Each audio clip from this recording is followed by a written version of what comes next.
Welcome back, everybody, to Two Dudes Talking Motorcycles. And once again, it's two dudes. Wow, it's been a minute. Instead of just one. In case you haven't listened to the last two episodes, those were solo episodes. One was just with me, and then the other one was just Mitch, because we both, I was out of town. Yeah, you got sick. Yeah. You got sick. I was out of town. And, so we just kind of had to roll solo there for a little bit. First time getting COVID, and I can say 0 to 10 would not get again. Oh, yeah. It's absolutely, it sucks Yeah. so much having COVID. Don't do it. Absolutely hate it. I'm going to move my bike a little bit back. But now we're back and back to our regularly scheduled programming. And we're going to start off with some news because Triumph announced their new Tiger Sport 800, which, if you remember, I think we talked about them teasing a few episodes ago. We talked about them kind of teasing it on their Instagram here and there. Even the last episode, my solo episode, I brought it up that there was an announcement coming for it, and I incorrectly predicted, I was saying maybe it's going to be like a new parallel twin, but not the case. Yeah. So it is a Tiger Sport 800, so it is kind of the bigger, more powerful version of the Tiger Sport 660 that they have, which is kind of their more like sports tour type bike. Yeah, it's like, so on like the Tiger 900s, like you have like the Rally and like the GTs. So it's like the 850 version of the GT, it seems like. Not really. No? So it does have both 17-inch wheels front and back instead of 17 and 19-inch. So it is a pretty much a purely road-oriented machine. Well, it's not even isn't that what the GT is? And the GT is like still an adventure-style bike, but it's a more road-biased adventure bike. But this is like a sport tour. This is like more of a sports tour. Okay. So it doesn't even have the same kind of face as the Tigers do. It has like it kind of looks like the Tiger Sport 660 a little bit. Yeah, with that front end. Yeah, that's what it's supposed to be. Okay. So it's supposed to be the bigger engine version of that. Okay. So it is powered by an 800cc, a 798cc triple. So still has that triple exhaust note. It does not have the T-plane crank. So that's the biggest difference. So it's more smooth. Set it apart. It is more smooth. It's going to be more similar in character to like the Street Triple 765, or at least the engine character. Yeah. It has 113 horsepower, 61 pound-feet of torque, or 84 newton meters, and pretty much has its, the usual selection of like features and specs for around that. I don't know if they announced the price. I think the price is going to be announced a little bit later. Yeah. At least I couldn't find anything directly on it. But I'm guessing this is going to be kind of around that, like 12.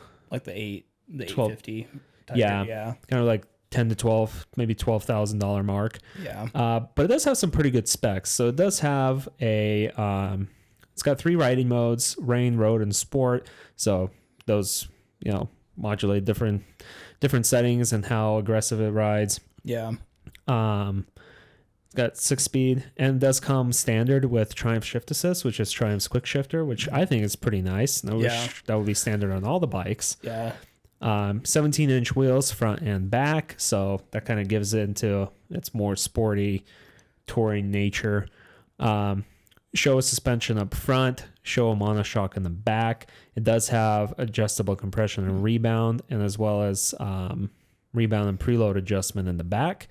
And it has an LCD multifunction instrument screen with a little bit of TFT built into it. It seems like that's I think that's a great bike for them to release. Like with their current lineup, I think that's a nice way to kind of throw in something in that 850-ish range. Because like the Tiger Sport 660, it's a small little bike. It's a pretty small bike, and that 660 is the same engine that they have on the Trident. Yeah, which I really liked that engine when we tried it. The Trident is a little bit of a small, cramped bike for my taste. Yeah, but it's still a pretty peppy bike with that engine. Yeah, and I'm a big fan of it. So it's kind of nice to see that.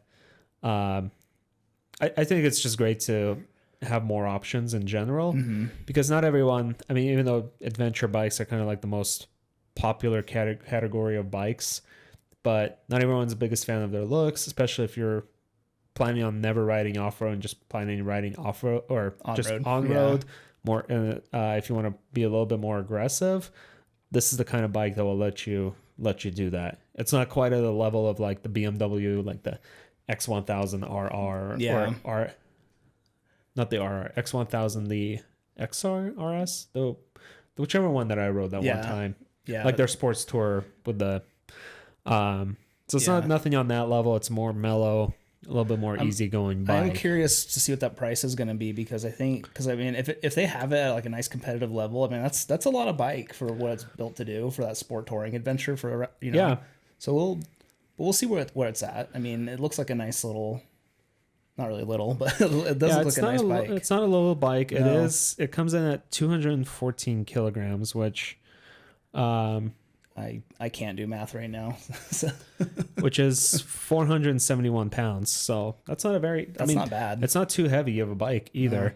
No. And I think it kind of looks pretty good, at least in my opinion. Yeah. It has kind of like that sports touring silhouette and stature where the front wheel's like tucked in a little bit back. It's not like far out front. You can tell that it's meant for some good speed. How to pick a color yellow. Oh yeah, it's the same like cosmic yellow that's on the Street Triple RS. Yeah, and I think it looks absolutely fantastic. Like I wouldn't put the color yellow in like my top tier of colors, but when Triumph, what the shade or hue they have for that, like that they have on the Street Triple, and now this one, I'm liking it. It does have they do have a price here, so it is the price is in pounds. So it is 10,995 pounds. So that's going to be more US dollars. So that's about 14,000 US dollars. So, I mean, that's just the direct conversion. Yeah. It could be priced differently in the US markets when they release the pricing for that. Yeah. So it just kind of depends on where out there. Yeah. But I mean, for a new touring bike, that doesn't seem 14,000 doesn't seem too crazy. It seems in the market. I'm not sure off the top of my head what like the closest competitors to it are going to be and what they would be priced at. Yeah, I'd have to know more about sport touring bikes to like kind of see where it sits. It's probably like one of my least known categories just because it's I feel like the adventure bike kind of like really like carved into that kind of market there, even though it's not really the same kind, but people tour on adventure bikes all the time, and there's plenty of more road bias models that are still considered adventure. But as far as sport touring goes, I mean, I agree. I think it's about the same that I don't know that enough about it, but I, like walking in on it, it doesn't seem like an outrageous or no. It doesn't seem low. Like it seems like it's gonna be it seems like the price seems like it's a fair. There we go. Fair price for what it is. It does come standard with the Triumph connectivity system, so you can have the Bluetooth connection to your phone directly from that. It can be fitted with heated grips, and has an Akrapovic silencer you can get for it, and it also has a seamless like mounts for the specific panniers that you can get for this bike that you can like lock them and. At least I saw in the video, it looks like you can lock them with just the ignition key, like directly to the bike, which I think is pretty nice. And having kind of plastic panniers for sports touring bikes seems par for the course compared to I hope they come in yellow ones to match the bike too. Oh yeah, I'm not sure. I feel like I saw ones that were in that same color. Yeah. I'm not sure like if it was just for show or if it's actually going to be there. Like on the demo model, when I went to like the premiere for like the GS 1300, like the those plastic sporty panniers they had that they matched the white with the bike. So that's cool. It brings the whole thing together. That's cool. Yeah, I kind of hope that it'll be the same thing. Yeah. This bike should also give you. They even mentioned like a more accessible ride height, so it would sit lower than a usual adventure bike. So I think that's going to be nice for. People that want either a more accessible bike or just not everyone wants an adventure bike, like or an adventure style bike. Yeah. And I think it's nice that Triumph's giving people that option. The other nice thing is that it's also got 10,000 mile service interval. So Triumph seems to be I love that bumping those up on everything except my bike. So I think it's a kind of a nice nice little addition to Triumph's lineup. I would love to try a demo of it out when they get it to see how it like feels in comparison to like an adventure bike, especially my Tiger. We're much more gracious on receiving this bike than we are on the 1200 Speed Twin. Yes, much better. If you listen to our last 2 episodes, it's definitely much better. We'll probably do like a bigger news episode in the future, because this is the time of the year where a lot of manufacturers announce new models and prototypes and all sorts of interesting stuff. But we're just going to talk about the Tiger today, because we're just going to jump into our main topic. And it's a doozy. It is a doozy. It's going to be a bit of a longer one, because we are covering another history. This is a history episode. So if you're a history nerd, line the F up. Because we're going to be talking about the history of Ducati. But before we jump in, let's do a quick message from our friends over at Shogun Motorbike Adventures. So this episode is brought to you by Shogun Motorbike Adventures. Join Shogun and their flagship guided motorbike tour, the Fuji Explorer, kicking off in 2025. Ride, explore, and immerse in an adventure like no other. Tackle thrilling mountain twisties and cruising on dreamy coastal highways, all while getting to know Japan's rich history and culture. Whether you're an experienced rider or new to the thrill of motorbike touring, Shogun Motorbike Adventures has you covered. With routes that suit all levels of experience, their inclusive tours come with a wide selection of bikes, quality accommodation, expert guides, a support vehicle, cultural experiences, and more. All you have to do is book your flights and show up on day one. Listeners of Two Dudes Talking Motorcycles are entitled to 15% off their booking with promo code 2dudes15. Search Shogun Motorbike Adventures and book your spot on the Fuji Explorer Tour today. Ride, explore, and immerse in Japan with Shogun Motorbike Adventures. Boom. And I gotta say, they've been great to work with too. Oh yeah, so, they've been awesome. Yeah. So if you guys want to check out Japan, check them out. Mm-hmm. Check them out and use our code. Shall we jump into our massive topic here? Kick it off, Gleb. I will kick it off because I did the early history. So history of Ducati. Ooh. And if you're a fan of motorcycles, if you listen to this podcast, you probably know Ducati. Everyone knows Ducati. It is one of the most famous brands in the world, and especially in motorcycling. Mm-hmm. It's one of the top brands, one of the oldest, not necessarily the oldest brands, but one of they're pretty up there. Most of them are pretty old brands. Yeah. It's been around forever. It is an iconic brand. Everyone knows them for their sporty, high performance models, their desmodromic valves, engines, and all sorts of stuff. And they have a very interesting and rich history that I had a lot of fun researching, especially the early days. Well, and I'm wearing all my Triumph stuff as I usually do, but like, regardless of how you feel of like brands, if you have an opinion one way or the other on Ducati, like, you can't deny that they have like pushed the motorcycle industry like tech and development wise. 100%. Because they've been so innovative and like by making new performance standards pretty much. So it's such an extensive brand. It is an iconic brand, and we were lucky enough to have tried a few of their models, including the Panigale V4S, which is a $30,000 bike. That's the most expensive bike I've ever been on. I'm pretty sure it's like $32,000. It's I think it's over 30. Yeah, so it's a lot. It's a lot, and it's definitely the fastest bike. It's definitely the fastest bike. Did I experience the full thing that it has? Absolutely not. It was a cold day. It was a wet day, and I was way too scared to do anything more than just like lightly like eke that throttle. What was that sound again, Gleb? Eek. Because it's like. It is a little bit of a scary bike, not gonna lie. Mainly because it's so goddamn powerful. And we've made our Ducati and other brand joke like Harley, and we make jokes like but like but I can say like all of the Ducatis we've ridden, like they are nice machines. They're very absolutely beautiful. I think the Panigale, especially the previous one, is an absolutely beautiful looking bike. And for those of you listening, I want you to kind of keep that in mind, because Ducati not only is a brand that focused a lot on performance of their bikes, but also on the aesthetic of the bikes. And it kind of shows their heritage is based around performance and looking good, which I think is pretty much par for the course for being an Italian brand.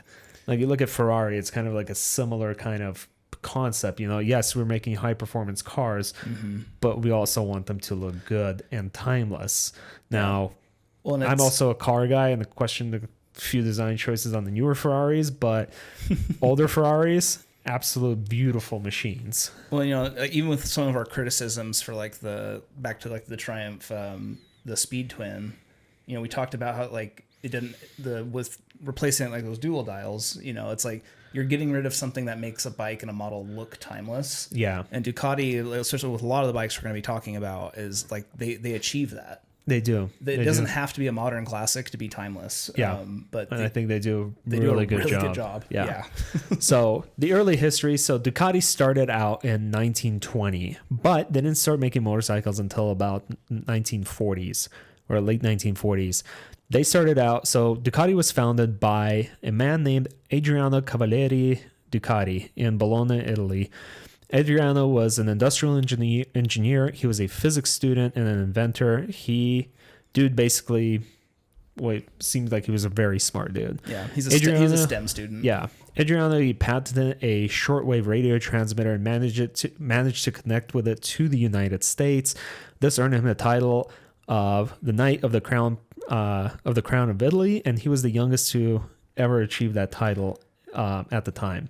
Okay, so he made a shortwave radio connect across the Atlantic in the 20s. Yeah. Wow. So he did that, and this came shortly after basically the invention. I should have written the name down here of who it was, but basically he was a big fan of, I can't remember the name now, the guy who invented basically like a radio transmitter. Okay. Who was also Italian and was kind of in the area. So he kind of used the research from that to kind of help create a shortwave radio transmitter. And then shortly after that, together with his brothers Bruno and Marcello, they founded Società Scientifica Radio Brevetti Ducati, which stands for Society of Scientific Radio Patents Ducati, on July 4th, 1926. They started off by producing a small maintenance capacitor, which is what was the name for their capacitor. It was about the size of a euro, like a €5 coin, with 2 additional workers and a secretary in their like villa outside of Bologna, Italy. Wow. And they shifted production. So those capacitors proved to be a big success, and within 10 years, Ducati basically blew up. They opened up a factory in Borgo Panigale, the name. Borgo Panigale, and their production extended to building radio equipment, precision machining, and later on it evolved into making optical equipment as well. And it was basically Bologna's like most important firm in industry there. Well, and I should have said this before we started. There's a high likelihood that we're going to butcher some of these names. Oh, 100%. 100%. We will. It's just the nature of the show. We're in a western U.S. state where we don't have access to the pronunciation. And I lived in Italy, but I was a kid. Oh, so I'm clean. You're not. I'll try my best. I'll try my best. Excuse. Yeah, I'll try my best. Little 10-year-old Gleb remembers everything. A lot of pressure on a little guy, so we'll see how you do. So Ducati continued their massive expansion and production boom through the 1930s. However, that will not last long because the world plunged into war. The damn war ruins a lot of things. Yeah. However, it's from Ducati's website, so I didn't do too much of a deep dive, but it seems Ducati's history with the war is a little bit more favorable than like BMW. Actually, I was wondering probably about some that. of the Japanese manufacturers. But. Yeah. Well, and for the listeners too, it's like, so you did the early history and I did the later history. So I didn't really read much of your slides and everything like that. So I was wondering, it's like, Italy in World War II, how's that going to play out? Yeah. So it still did not play out well, but so Ducati expanded its product range to include anything from the first electric razor to be produced in Italy to even a micro camera. Produced in Italy. Okay. Yeah, and they continued their work on building radios. When the war started, the Italian government forced pretty much any company in Italy to shift their production to focus on the war effort. Ducati was no exception to that, and they ended up producing field telephones, radios, and optical equipment for the Italian armed forces. When the Italian government signed an armistice agreement with the Allied forces on September 8, 1943, German forces occupied the Ducati factory and forced them to keep producing their equipment for their now losing war effort. Because of that, the original Ducati factory ended up being a target of Allied bombing raids and was destroyed on October 12th, 1944. And that kind of pretty much was a sort of a soft reset for Ducati there, because it was kind of in limbo after that for a little bit. Yeah. The Ducati brothers, they fled Lombardy and only returned after Italy's liberation, April 25th of the following year. The cool thing about it is that the brothers were recognized for their collaboration with the Italian partisan struggle against kind of like the occupying forces, and Adriano was eventually contacted by the U.S. intelligence services. And this is the cool thing. So Adriano still being like a guy that had a passion for like radio and all that stuff. So he actually ended up moving to California here in the United States, and eventually ended up working for NASA and collaborating on different researches, including various components and systems that ended up on the Apollo program. And then I have another bonus story to share here real quick, because this kind of talks about the kind of like the partisan history of Ducati. If I can get this, that's really cool, actually. Link to work. Open link. There we go. Yeah, so I had no idea about that. Yeah, it was really cool researching it, and this is all available on Ducati's website. Most of the information that I got is from there. But I wanted to share this really interesting letter that they had posted on their website to kind of talk about their war effort and what Ducati did to kind of help people get away from the fascist government and from the Nazis. So this story was shared by a descendant. Let's see. So this story was shared by a descendant of Julia. One sec. We're trying to get the name down. I'm trying to get the name down. So I'm trying to so basically this is a story that was shared by a descendant of a World War II, of an Italian World War II, kind of who Ducati helped escape from Italy, essentially, or to kind of escape from the Germans. And it reads as following: "Dear all, I apologize for taking a little of your time to tell you this story about your company and my grandfather. I am writing to you on behalf of my mother, who is now 80 years old and has found a card herein attached. We are from a province of Ferrara. My grandmother was originally from this area where we still live, but he had to move to Venezia Giulia, at the time this was its name, for work, and it was there that he met my grandmother, and where my mother, Caterina, and one of her two brothers were born. Drafted in the Second World War, he was in anti-aircraft artillery in Bologna area before being taken prisoners in the Borgo Panigale countryside. It was 8th of September 1943, the day of the armistice, and my grandfather, Alberino Cristofori, a gunner in Borgo Panigale, was already planning his homecoming together with his comrades. On 9th September, German soldiers managed to take them prisoner with the intention of moving them to Germany. They were taken, rounded up, and made to set off. They were meant to leave for Bologna railway station. My grandfather's group of gunners were all soldiers over 30, mature and experienced, while German soldiers who accompanied them were all very young, inexpert, and perhaps even unsure. And so on the walk to Bologna, many Italian soldiers were literally able to hide in the countryside while others stalled for them, stopping with every excuse, even though their journey had only just begun. During one of those stops, an elderly passerby who had understood the situation said to my grandfather, 'Anda alla Ducati, go to Ducati.' He and some of the others managed to get away from the German soldiers, and in a very daring fashion, even passing inside some houses, they were able to reach the factory. Here, our soldiers found a proper recovery organization assisting Italian soldiers on the run. In a few minutes, they were stripped of their uniform, dressed in Ducati overalls, and positioned in front of machines while an employee prepared identification cards with photos provided by soldiers themselves, probably detached from their papers.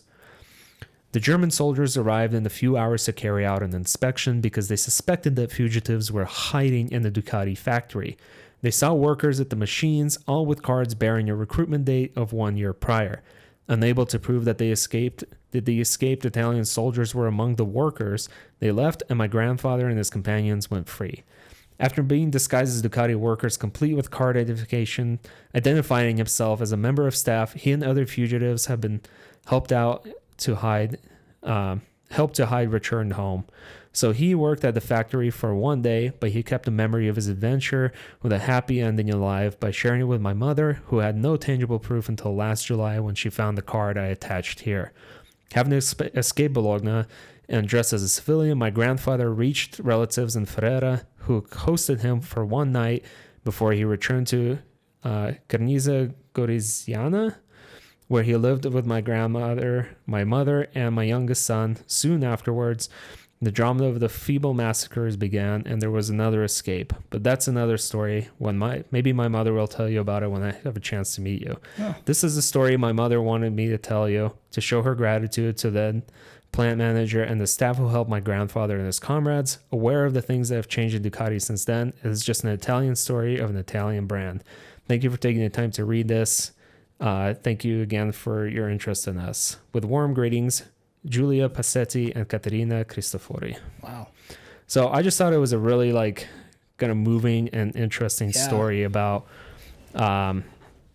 just show it was a war. I'm glad you found that. Yeah. That's really cool. And it's all on Ducati's website, so feel free to take a read through that yourself. But yeah, so it kind of was showing that they were kind of forced to work with the war effort to contribute to the effort, which a lot of companies at the time were, even in the US. Yeah.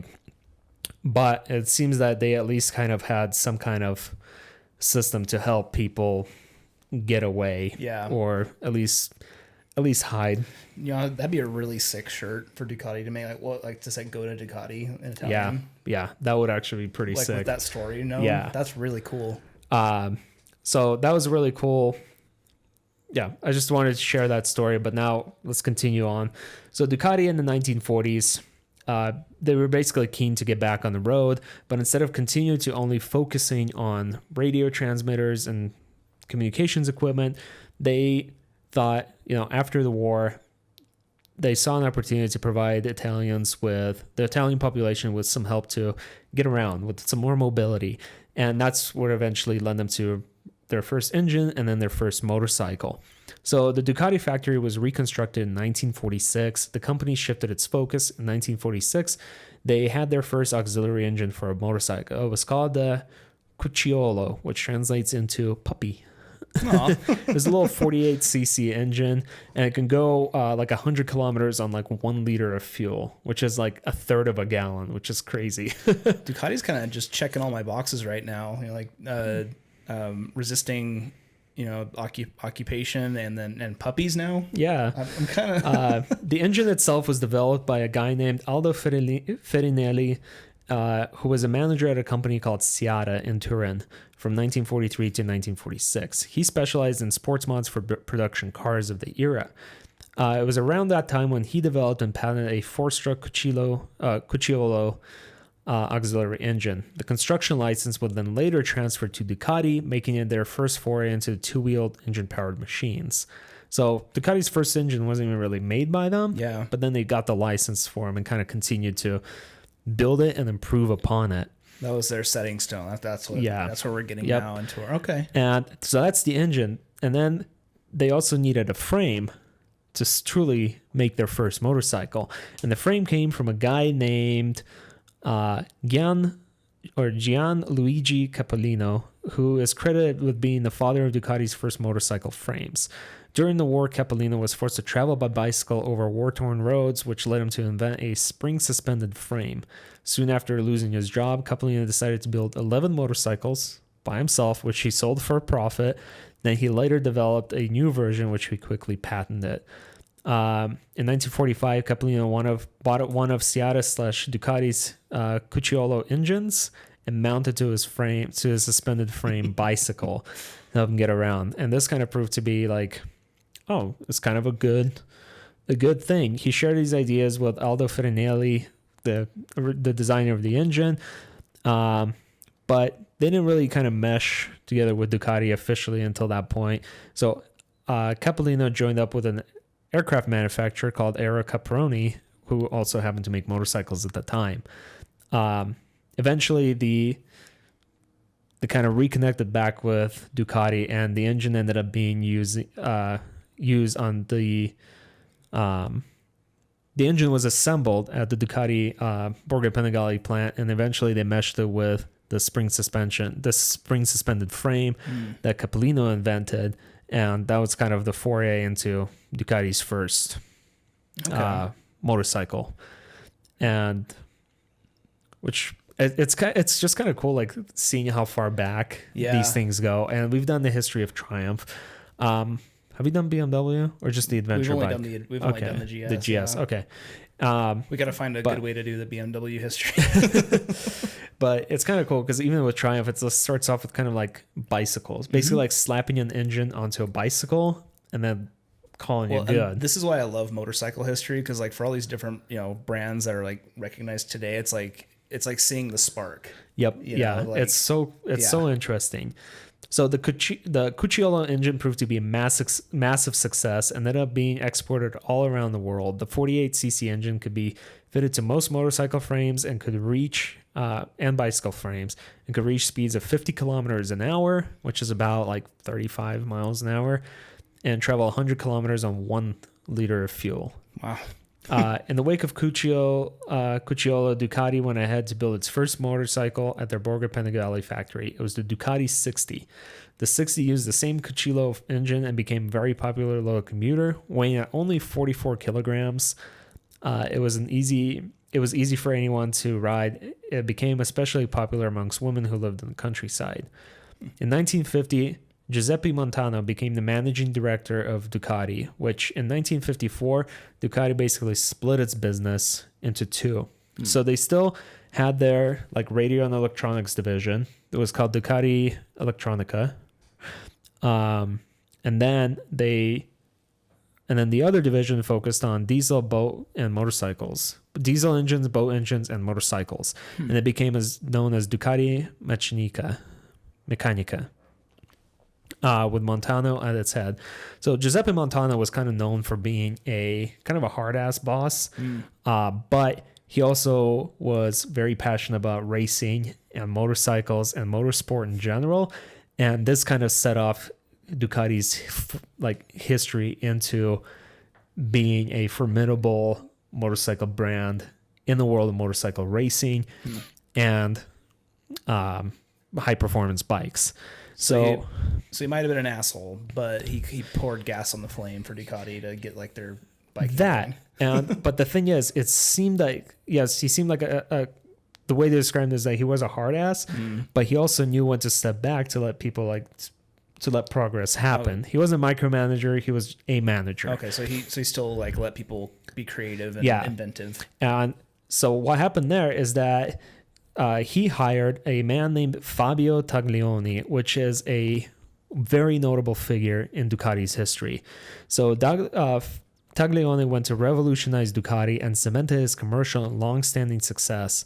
Taglioni was given the space, time, and resources to innovate, and the dude basically just loved engines. Okay. He loved motorcycles, and he was an inventor. And Montano gave him the space and the resources needed to develop what would be like the iconic things Ducati is known for. Montano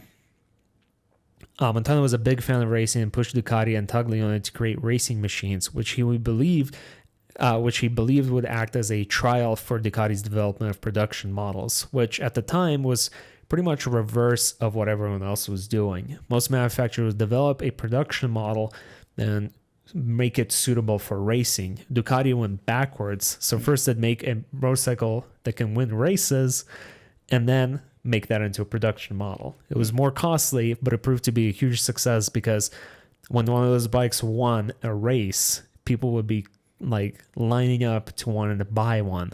Yeah.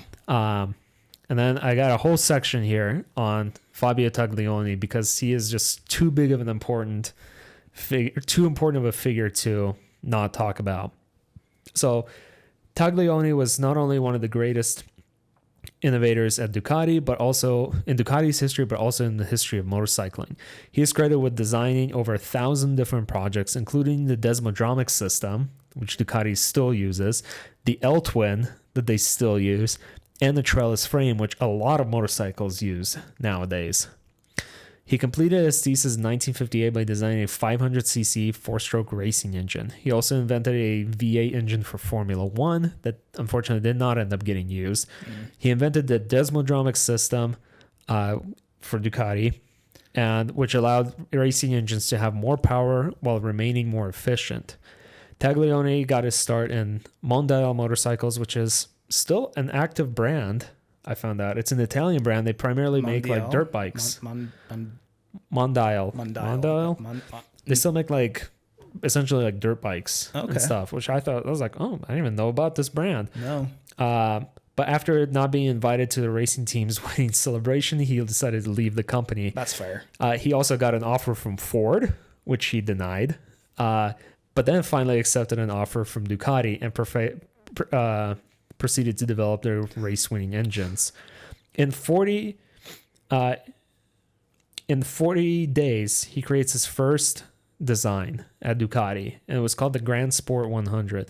The bike ended up winning at Montagiro in 1955 and gets the nickname Mariana and becomes a very sought-after Italian motorcycle. So my first joke that popped to my head was like, oh, so we have this guy to thank for the Desmo service. Yes. Yeah, pretty much. But actually, I had to laugh because he's just like, he quit after not being invited to like the winning. I know. I thought like, that was that's fair. I thought that was fair. Very like a very funny it's me, bit of this. The reason you won. Yeah. Where's my invite? Yep. It's like, okay, well, screw you then. Yeah. Fair. Totally fair. I also found it funny they declined an offer from Ford. Yeah. Which in the 1950s was around the time when I think Ford was developing the GT to try to win against Ferrari. Ford versus Ferrari, yeah. Yeah, which is pretty interesting as well. Hey, he's not gonna turn his back on his nation. So. Yeah, he did invent the 125 Desmo engine, which proved to be a massive success, and led to a Ducati victory in the 1956 Sweden GP. He went on to design Ducati's 1975 Turismo T, and eventually for the American market, the Scrambler 250, after being asked by John Berliner himself to kind of because John Berliner wanted to import a motorcycle into the American market. So that kind of skipped fast forward to more like 70s and 80s. Yeah. Taglioni's inventions made him inventive status, so like made him pretty much famous, not only among the motorcycling community, but amongst like motorsports, motor vehicle community and around the world. He even became good friends with Enzo Ferrari himself, which is not something a lot of people can probably say ever. The thing that I found about very interesting is that Taglioni not only functioned on the functionality of the engine designs, but also on their aesthetics. He wanted the engines that he designed to look pretty, not only to function well, but to look pretty. And I feel like that, and like I mentioned earlier, it seems like that still carries on into Ducati's pedigree to this day. Yeah. And any like just in the motorcycle industry altogether, it's like you don't really see an engine that's like ugly on motorcycles. That's true. Yeah, that's true. Like an engine is still an engine. Yeah. But it's kind of interesting that they had a point specifically talking about how he also focused on the aesthetics. Well, and I think like when I read that, it's like it's for Ducati, but then I mean, even look at like brands that we don't, but we do or don't ride. Like even Harley's V twins, like they have like an appeal. They look and a good. Look. Yeah. Indian V twins. Mm-hmm. Beautiful. Triumphs, the parallel twins, and they're so good. I mean, all of those things we listed are works of art. Really. Yeah. Yeah. So when I was talking about Mr. Taglioni also mentioned the World Tour. So the Ducati, when he built the 175T, it was a motorcycle, basically a true motorcycle. And in order to kind of promote it, there was two very notable people that took it on, basically embarked on a world tour, almost like an adventure. It was Leopoldo Tartarini and Giorgio Manezzi, and they embarked on a 60,000 kilometer journey through 36 different countries, including the United States, to basically like promote this motorcycle.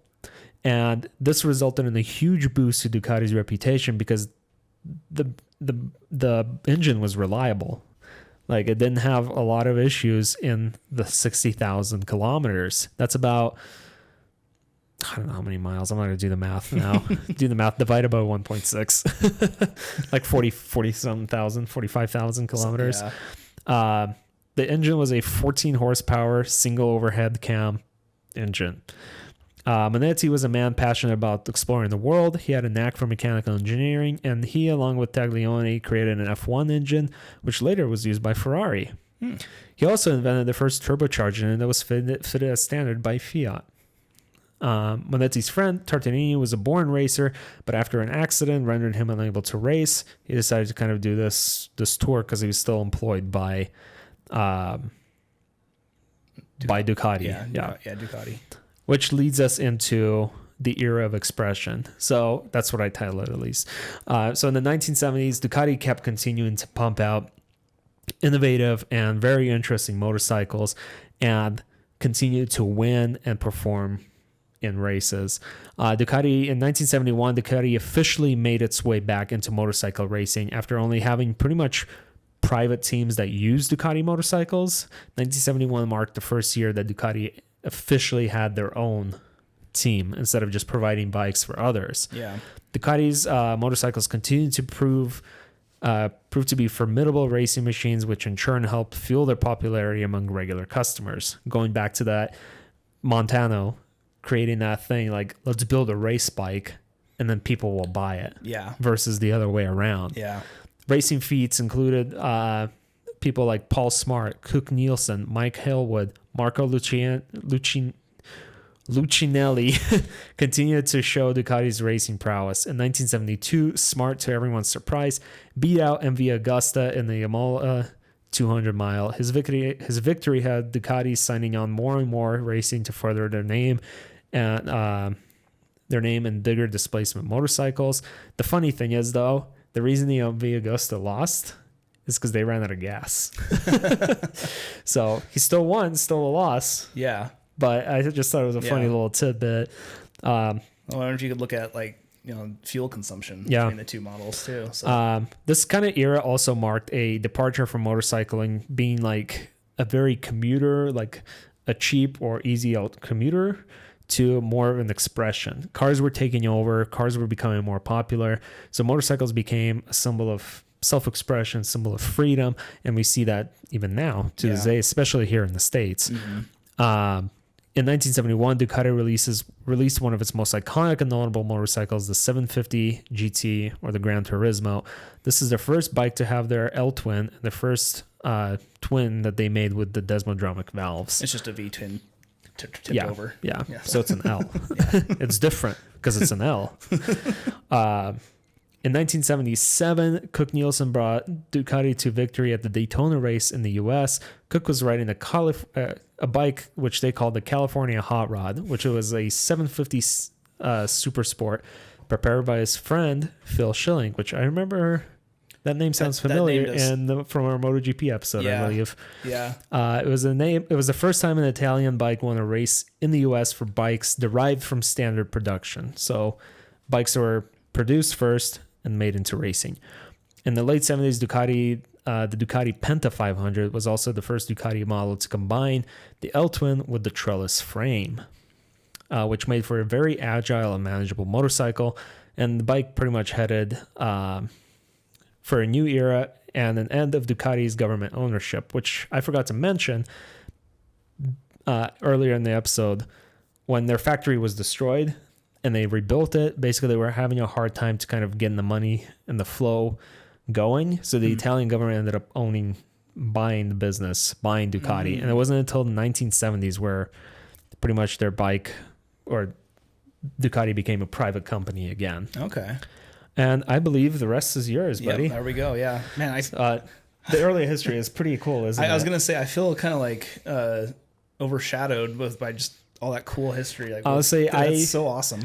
I tried to like condense it the best I could, but the more I read into just it, in terms of like how like the importance and like, I mean, that's just that letter. That's just motivating, you know. Like I just went into like a full on like rabbit hole of clicking link after link on Ducati's website. Props to Ducati for having a very good history section. Yeah. Like not to dog on Triumph, but Triumph really had to dig through various different sources.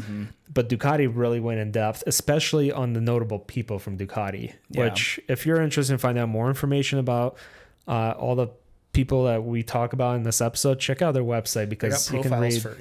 They got profiles for pretty much everyone, which was really cool to read through. My brain just was like, I gotta know more. I gotta know more. No, yes, I just think you had like a lot more interesting stuff. But in getting into the 1990s and on, I'm going to start this section off with a quote from Ducati's heritage website, like on Ducati.com. The 1990s saw the beginning of a period marked by the end of political ideologies and decisive technological accelerations in information technology and mobile telephony. It was the age of the internet and globalization, but also of a post-consumer society where goods not only satisfy needs, but also contribute to building the identity of those who buy them. Sounds very 90s. Yeah. These emotional and symbolic aspects also emerged into the world of motorcycles to the detriment of mass production. The motorcycle increasingly became a premium object full of passion to be enjoyed during free time, not to mention a means of identity and a status symbol. So now we're seeing that's the mindset that they're kind of taking on moving into this era. I do have a couple notable names on here too. I will get to those names or their accomplishments and what they've done. But these two individuals, we have a Massimo Tamburini and Miguel Angel. Yeah. Galuzzi. Galuzzi. Yeah. Again, I'm so sorry for butchering these names. If you're in Italy and you're listening to this, feel free to give us shit about this because we 100% deserve it. I am so sorry. We're trying our best. Early 90s, though. In 1992, Ducati introduced the 900 Superlight, a bike that would go on to become one of its most beloved models. The 900 Superlight was a superbike with a 904cc engine producing 73 horsepower at 7,250 RPM with a top speed of 205 kilometers per hour at a dry weight of 180 kilograms. That's light. That's very light. That is very light. I'm not doing the math. I didn't have the time or the effort to put into it. I'm pretty sure that's about like either low 400s or high 300 pounds. Which is very light. Very light, and you can get up to 205 kilometers. It's scary. Yeah. So, so I did more of a highlighting some of like what their iconic models are in recent times. Because like you could pull up a picture of a Ducati and oh yeah, like, that's Ducati. Yeah, that's a Ducati.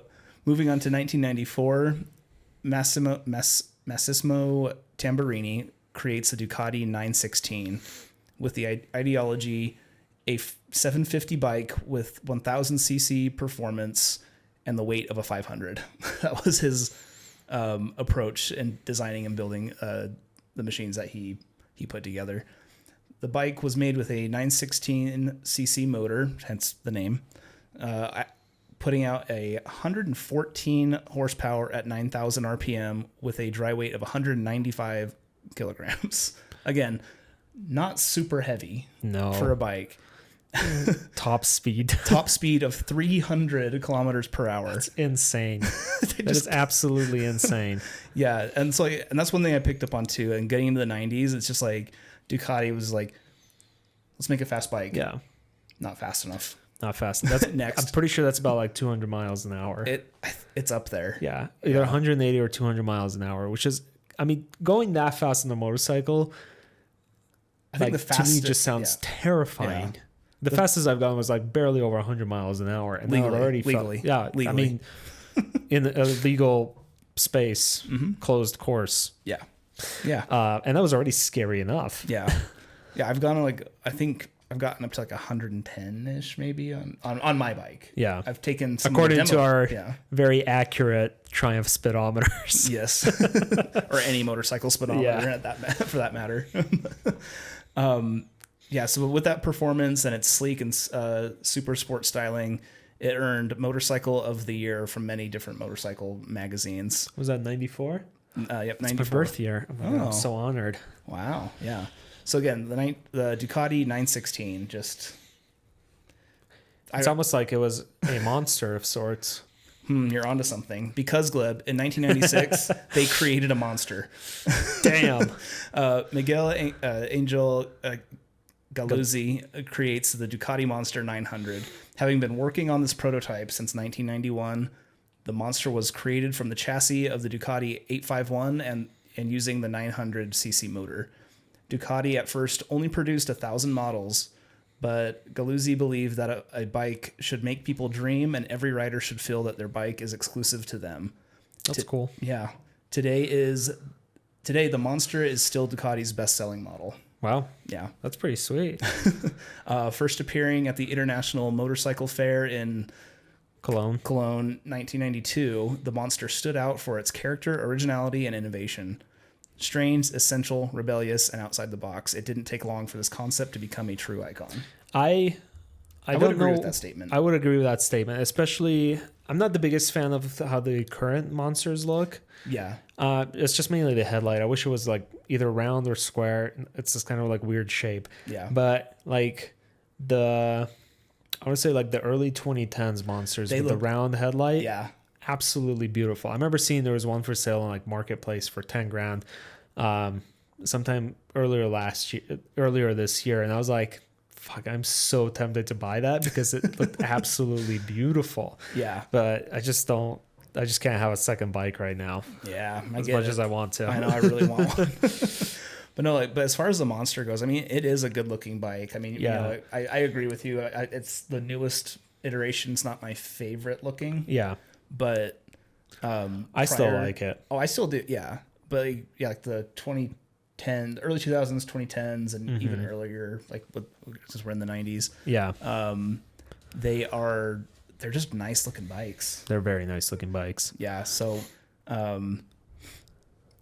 have Mr. Galuzzi to thank for that, because that is, and Ducati does too. Yeah. Number one selling bike. We did get a chance to ride a Monster. A Monster? Yeah. I didn't. You didn't? No. Oh, I've ridden the Monster. What the hell? I don't know. And I will say it is a dope bike to ride. I bet. That thing hauls ass, and it feels like a muscle car. Yeah. Essentially, it just roars underneath you. It's pretty sweet. And that's not even talking about the Diavel. No, Diavel. Yeah, that's even scarier. Yep. As we move on in the 90s, this is going to be more of like some of their race bikes. First one that popped up that I wanted to include in here was the Super Mono, designed by Pierre Terblanche. Sure, we'll go with that. I'm sorry. But produced by Claudio Domenicali. This bike, it was a 500cc 4-cylinder. Okay. It was offered as a simple lightweight bike and could reach 220 kilometers per hour with a dry weight of 118 Oh my God, kilograms. that is a minuscule weighting bike. Yeah. Pushing out 75 horses. Yeah. For a 500. And that's crazy. For something that weighs nothing. Yeah. And we can think that this bike was built with a large amount of carbon fiber and magnesium alloy. You don't have to know the price on it. It was a super bike. It was a race bike. Okay. So a lot. A lot. More if you got to ask. It's not for me. Yeah. Makes sense. You can't even get one unless you're a racer. That's Couldn't true. get one unless you're a racer. So the Super Mono, exclusively a competition bike. As we move into the 2000s, we have the 999 F03, which was released to replace the 916, packed with a 998 cc motor with a 140 horsepower at 9,750 RPM at a dry weight of 186 kilograms. It could reach a top speed of, I think I put in the wrong number there. I put in the weight, I think. It looks like it. Yep. Okay. Well, it could reach a top speed. It had one of the top speeds. And because of these specs and its performance, the bike basically set the bar for the competition. That's cool. In the racing world. Just, gosh, that's so light. That is very light. I can't get over it. Yeah. Well, Ducati then said, you know what? Not good enough. Gotta make more. 2001, we have the Desmo Sedici RR, created by Filippo Preziosi? Preziosi. Also carrying the 989cc motor. It could output 200 horsepower at 13,800 RPM. Crazy high revving engine. And it weighed 171 kilograms, whopping 180 kilograms lighter than the 99 F03. Wow. You sure it was 181? Wait, then the 98.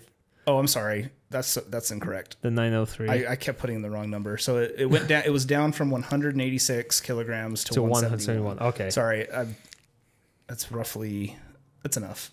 it's down enough. At the Catalunya GP in 2003, Loris Capirossi won the title on this on the Desmo Sedici RR. And the model itself carried on until 2007. Wow.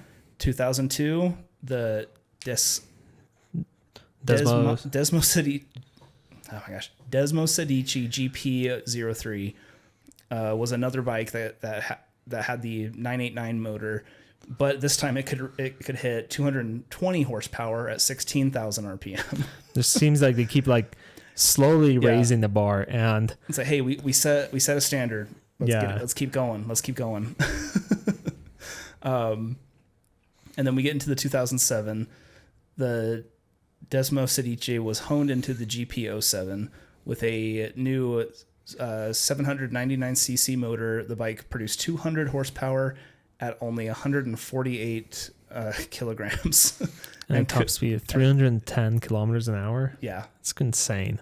They're just getting faster and lighter. Yeah. It's crazy. So we're seeing a lot of development and growth from the 90s into the 2000s. In this 4-year span of 03 to 07, Ducati went from returning to the MotoGP championship to winning both the manufacturers and the riders titles.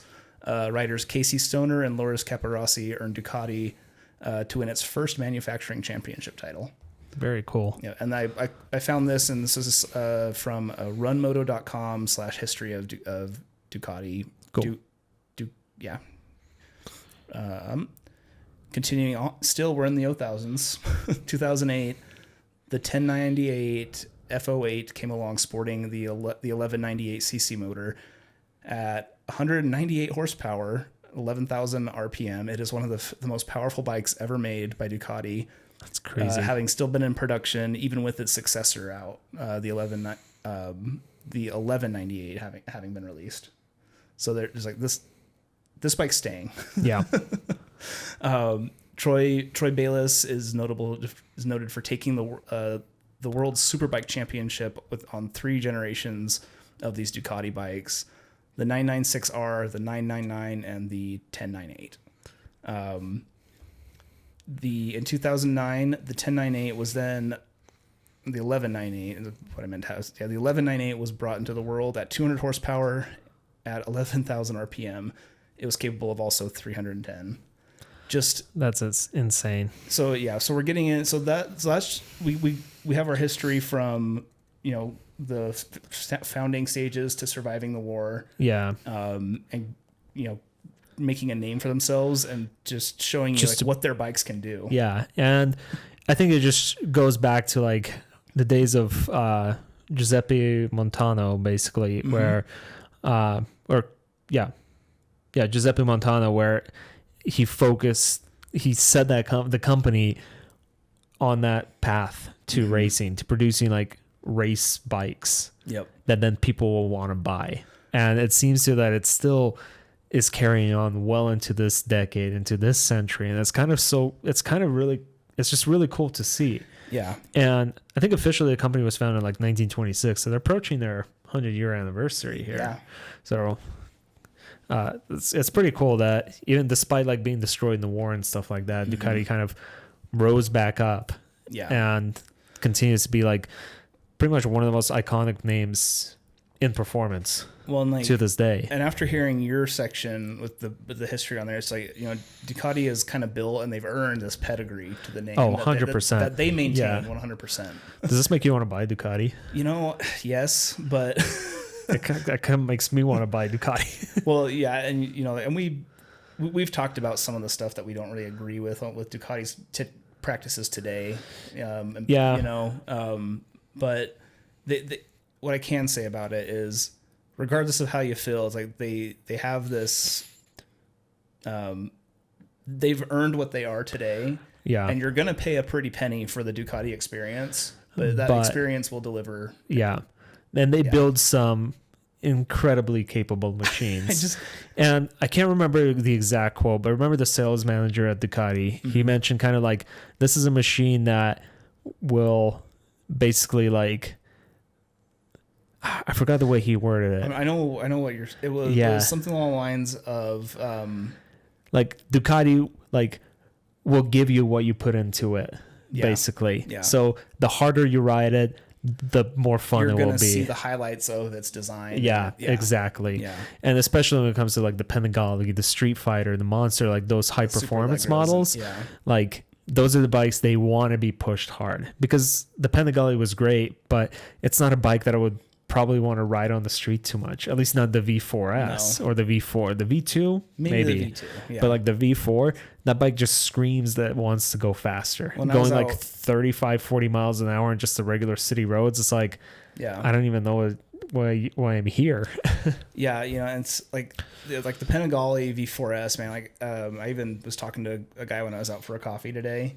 We were talking motorcycles, and I brought up that I was able to ride that bike. Yeah. And he's like, "Oh, what'd you think of it?" And it's like, it's a beautiful, amazing bike, but you're on the street and you're in traffic. Like, it's punishing because it's not doing what it was meant to do. Exactly. It's gonna, it wants you to do more. Yeah. But so that's it did kind of like give me more insight into Ducati a little bit. And that's why I just wanted to put more of like their accomplishments, or their technical accomplishments, like what these bikes could do, to kind of set the stage. We're into the 2012 now, and to kind of move away from racing, not Ducati, just our topic. Yeah. So in 2012, they unleashed the Multistrada 1200, and we've ridden that bike too.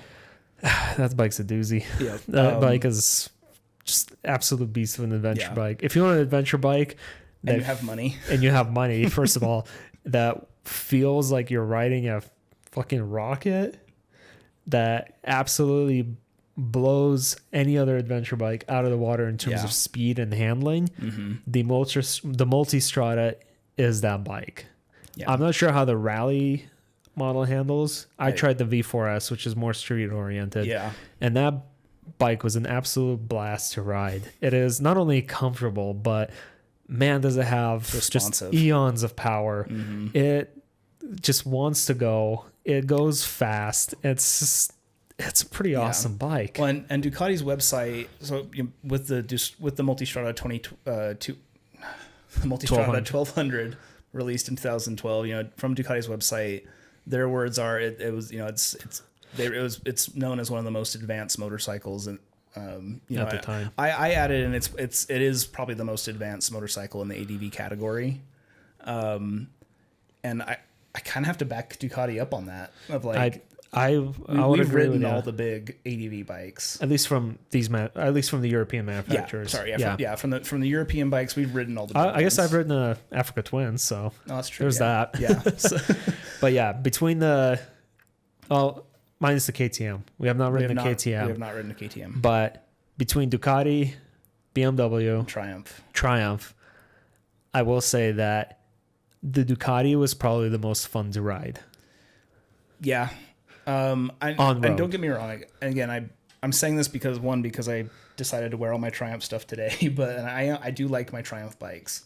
The Tiger 1200 is a phenomenal bike. Absolutely. It's a blast. We had a weird experience, I think, the first time riding it, where it was kind of like, it's good, but could be better. Yeah, I enjoyed it much more the second time. The second time, I was like, oh, this is actually pretty good. Were we just pissy that day? Yeah, I don't know what was going on. So again, I really enjoyed the Tiger, but yeah, the Multistrada has it's just such Ducati has put something bike together very well, and it's pretty awesome. That, and this is not an adventure bike, but the Desert X. Yeah. If I were to replace my Tiger right now, I would probably just go balls out and get the Would Desert you do X. that if you had money? Would you do that by choice, or would you say like, you know what, I got the money, I'm gonna go trade in my Tiger and get a Desert X? Is that your mindset, or? I don't know. No, I really like my Tiger, but if it was like an older model or outdated, or I was ready for like something else, I would probably get the Desert X. Gotcha. Because I just love that bike. It was so good to ride it. It is. The Desert X, again, is also a really nice bike. So the Multistrada, I did want to include, the Multistrada wasn't released in 2012. From back in 2003, there was the Multistrada 1000. And it was just there. It's a bike. It's our adventure, or what would you call touring? It? Yeah, touring bike. Okay. It would do well. But with this one, it's just like, here's our ADV touring section. Run free, Multistrada. But yeah, so, and I would say it is probably like the at the very it is, because we talk about the big three European bikes. So we have BMW, we have the GS 1250, now 1300, Tiger 1200, the Tiger 1200, and now Ducati is like in big world, big money ADV. And there's the KTM 8 or 1290 as well. Yeah, the 1290. Yeah. But like, yeah, it's landed itself up there as like definitely like an icon, I guess. Yeah. For like those big fancy bikes. And I can also see it because like the ADV category is the number one selling category of motorcycles to this day, and it has been for a while now. So it makes sense that Ducati would want to enter into or have a bike in that category, because people really love them. Yeah. And, companies got to make money. This bike's probably not going to like go be racing, but it's still very fast. It's still very fast, but it's going to sell. It's an inline four at 160 horsepower. 180 now. 180 horsepower on a big giant adventure bike. It is pretty badass. At least that's on the V4S. Yeah. So, but is that it? That's all I really had. I just kind of wanted to bring it up to more I guess today. So bikes that are offered through Ducati today, like on their website, you can buy brand new. You have the Scrambler series. There's like a different bunch of types. There's like the Desert Sled, the Icon, something else. There's a few others. You have the Street Fighter. You have the Diavel, the Hyper Motard, the Panigale, the Super Legra, Super Sport, the Desert X, which we love. Love it. And then like for their street oriented kind of like GP LARPing bikes, they have their limited series like the Ducati Specials that you can get. And they have an e-bike. I do remember that seeing at the dealership. Yeah. And the Multistrada. I forgot to put that in there. Oh, I just talked about the Multistrada. That's true. Okay, fair enough. Sorry, the Multistrada is also still available. You can still buy that from Ducati today. If you have $30,000. If you have $30,000. For the V4S. But, and going back to their race bikes, up to today, in 2024 MotoGP, still ongoing. The last race of 2024 is happening November 15th through the 17th. So I think I'm going to have to block that weekend out so I can watch that. I've been kind of falling behind. But currently, as we're standing, as of the last race, which was October 25th through 27th, speaking of Ducati, both their racers for Ducati Lenovo. We have Bagnaia holding first place. We have Bastianini in third place. So we got the two Ducati team racers holding a podium with Martin from Prima Pramac Racing. Very cool. So yeah. Well, I hope they keep it up in honor of this episode. Say what? I hope they win. Yeah. The championship. I hope they keep up those standings. I've been ever since because this last year, since we did like our MotoGP thing, I started getting into it a little bit. Again, I've been kind of missing out most of the season. It's sometimes hard to catch those races. I have friends that keep trying to get me into like F1 and stuff, and they're like, "Oh, you got to watch the race." I'm like, "When's the race on?" It's like, "Oh, it's like 5 a.m. on a Saturday." I'm like, "I'm not fucking waking up at 5 a.m." Yeah. But it really got me into it, and it's like when I was first learning and stuff, learning about MotoGP, Bagnaia, I was like, because he set a few records, but and he's a previous winner as well. That's cool. I was like, I want to watch him because he's up there for the GP. That's awesome. Yeah.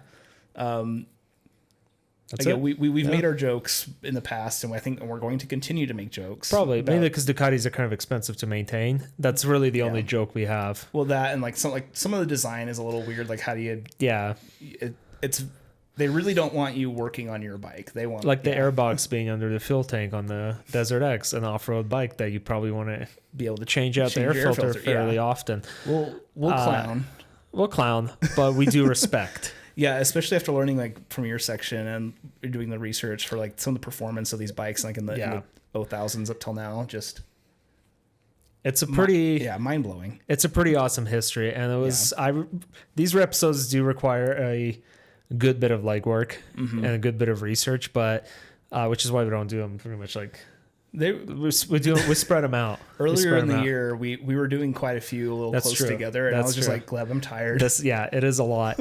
But every time I do them, I'm just like doing that, diving into the rabbit hole. It's just always such a good experience to just seeing where these brands start out. Start out from basically building a motorcycle or a bicycle to creating what we know them as today. These high performance machines, beautiful machines.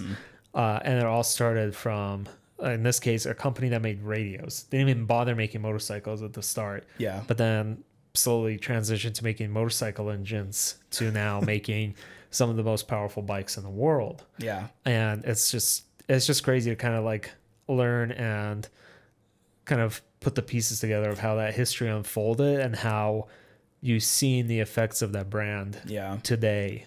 Well, and I really liked your part on the stuff during the war too. I found that super interesting, and I felt the same way I did when we did the history of Triumph. Their bikes were used by the Allies. Yeah, and when the Ace Cafe in London was rebuilt after it was bombed, during the bombing of London. Yeah, and so seeing that history, and I didn't know anything about that, with the founder of Ducati and I had go to Ducati. That's such a cool story. It's really fascinating to read, and I encourage our listeners to if you want to read it for yourself, do a little bit of a deep dive. Check out Ducati's website because they had a really good they have a really good company history. There's a lot of section, stuff that we especially for the early. Oh yeah, absolutely. There's a ton of this stuff episode would be 2.5 hours long otherwise. So. But yeah, it was really fun, and this was an extra long episode to compensate for the last two being a little extra short. Yep. Because solo episodes are a little trickier to do and to fill in the time. But and by the way, I don't think we mentioned that's Gleb. I'm Mitch. You can find my God, we totally forgot the intro. You can find me on Instagram, Meets to the Beach. You can find me on Instagram at GlebLapham, and you can follow the podcast on Instagram at tdtmotorcycles. Feel free to share us. Email us. Feel free to email us your comments, concerns, feedback, your own motorcycle history at tdtmotorcycles@gmail.com. And thank you so much for listening. Yeah, we're back. We're back. We're back together. And also, again, a big thanks to Shogun for sponsoring the video. Yep. Yeah. And feel free to use our Revzilla link down in the description below. Or if you don't want to buy stuff, feel free to send us your money at buymeacoffee.com/tdtmotorcycles. Anyways, we're out of here. It's been a long day and episode. Thank you so much for listening, guys. We'll see you next time. Goodbye. Bye.